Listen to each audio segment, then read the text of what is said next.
Lesley and Jack Klem, and they're coming to share a bit of their journey with us. Jack is Year 7 at Shenton College, so I'll share that with you, as you can see from his t-shirt.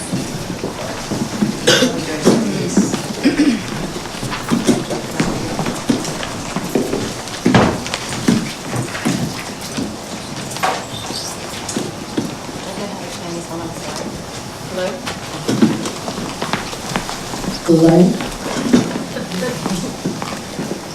Hi. I just wanted to say that last time, a lot of people have been able to help me. So from when I was really young, I had 2 hearing aids, and I found out that I didn't really like it. I kind of wanted to hide them. I wanted to take my hearing aids off. I wasn't really confident with them, but just recently, maybe in Year 4, I got 2 cochlear implants, but I didn't really like them either because they made me really have lots of headaches, and it was really painful. And in school, lots of people would kind of look at me and kind of ask questions, and I got really fed up with all the questions, like, oh, what is that? What's it for? And it was really exhausting, so I kind of decided that was enough. I took them off, and I was tired of the headaches anyway.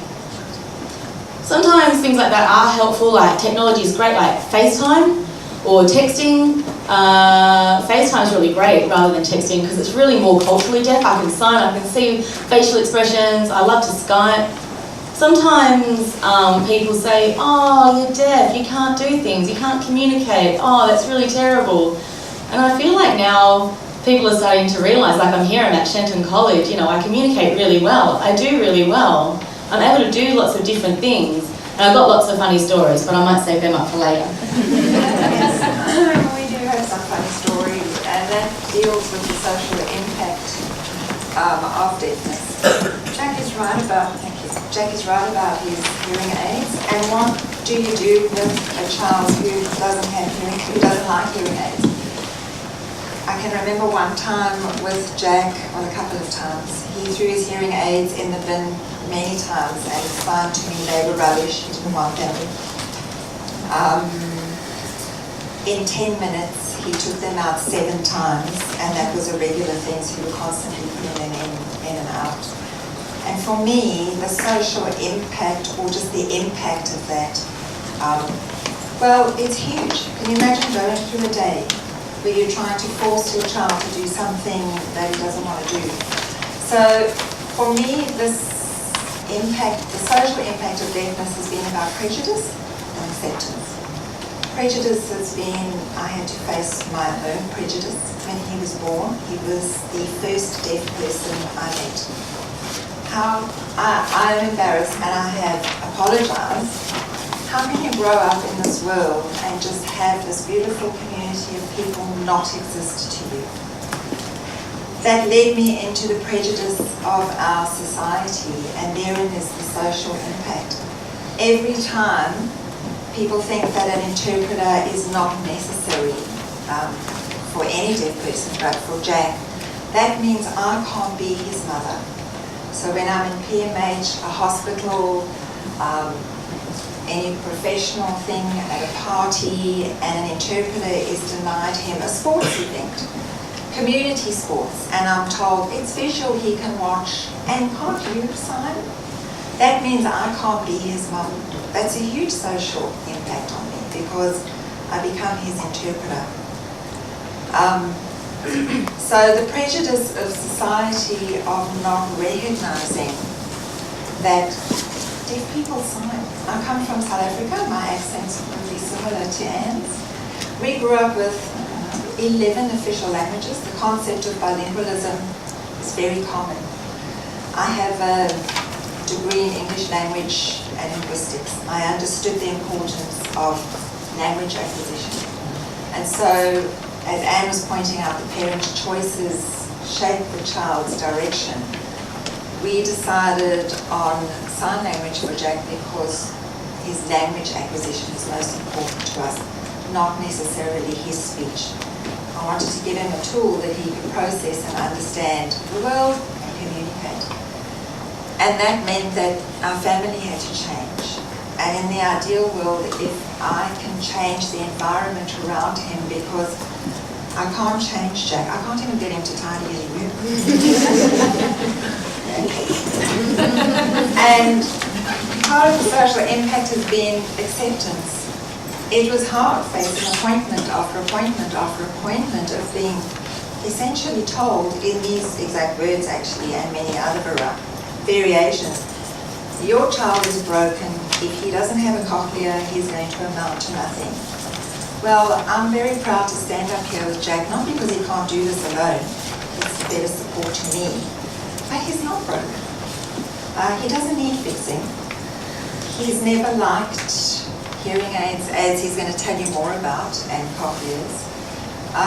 So to accept who he is. The other social impact was that deafness comes along with a wonderful language and culture. It's interesting having deaf and hearing in the same family. And I think I'm going to hand back to Jack, because one of the big social frustrations for both of us, but particularly for him, is frustration. Frustration with his family for not signing, frustration with society. I don't know if he can tell you more about that, and then I'll add. I need the mic. So when I was younger,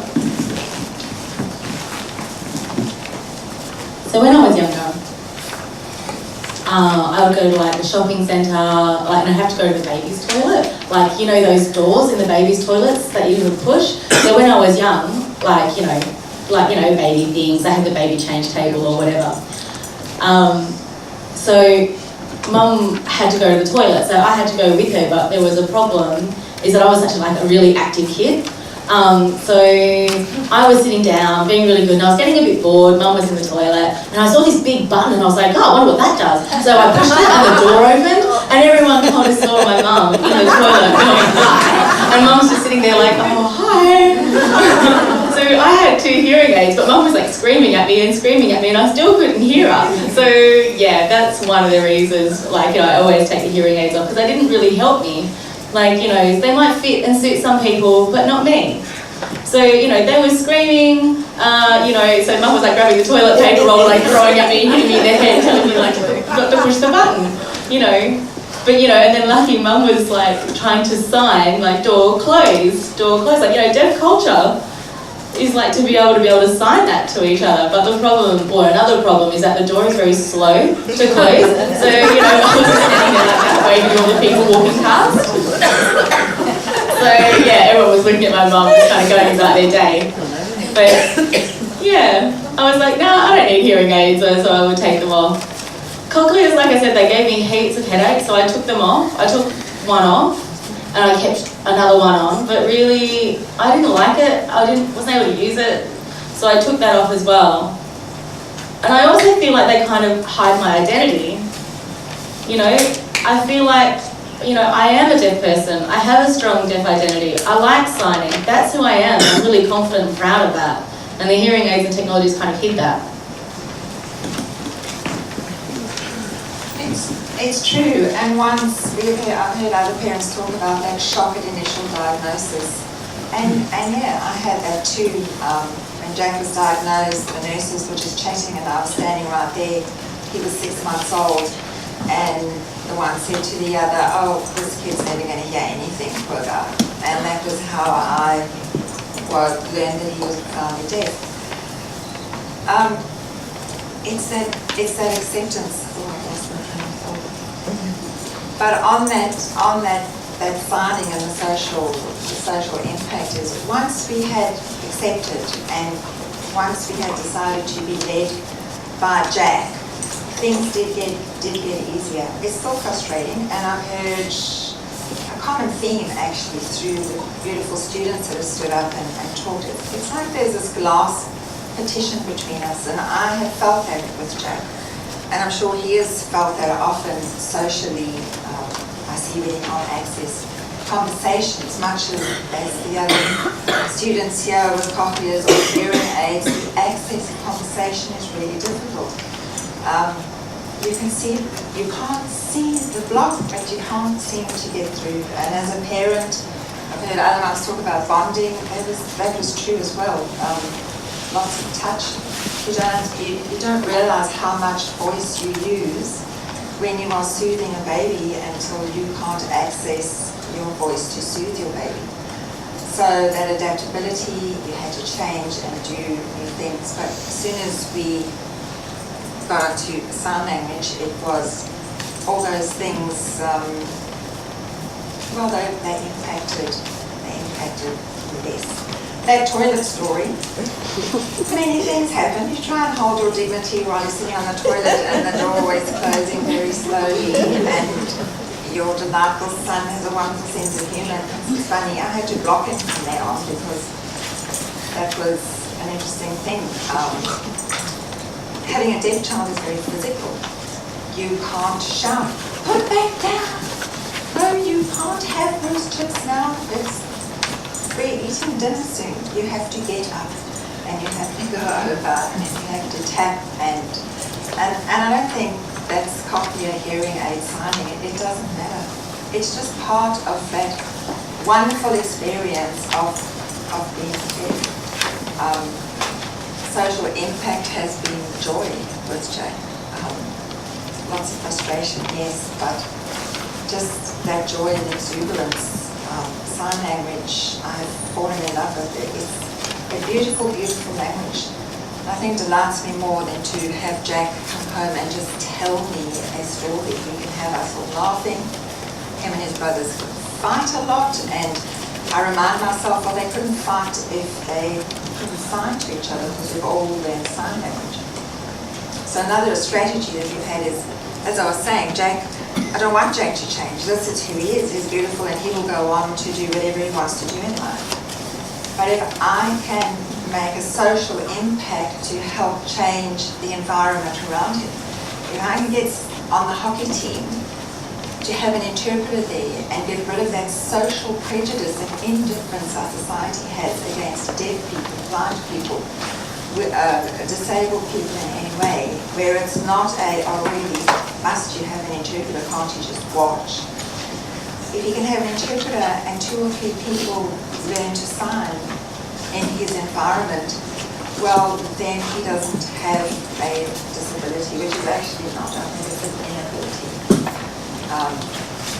It's the same as at Shenton. I love the school because if you teach hearing people to sign, and it's just accepted if people sign, it's bilingual, it's not either or, well then the disability goes away because there's access to society and social activities. Jack, you want to say something about school? No, I've said everything. You, John? I'm finished. So, yeah, the social impact with Jack and frustration is at home, the table. You will, and you do, say, we never sign at home. It adds a lot of pressure on us as a family. We do sign, but he's right, we don't sign enough. And it would be easy, and sometimes, can I say, because the technology is so good, and there's somewhat of a disconnect between the technology and the person. Jack has said before, and I'm surprised he didn't say it now, with his cochlear arm, although it gave him access to sound, he felt like a big pair of ears, nothing more. There's a person behind it. There's a boy, there's a woman, there's a man, but there's a boy who loves sport and Doctor Who and different things. And when you only focus on the technology of the thing and not the whole person, I found that quite frustrating. I'm sure Jack does as well.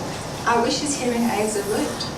His cochlear that he put on and he heard everything brilliantly and he became another hearing person, but might have given him access to sound, but that's not who he is and it's not who he's meant to be. So we adapt and we change and we play charades with it, basically. Trying to guess the communication.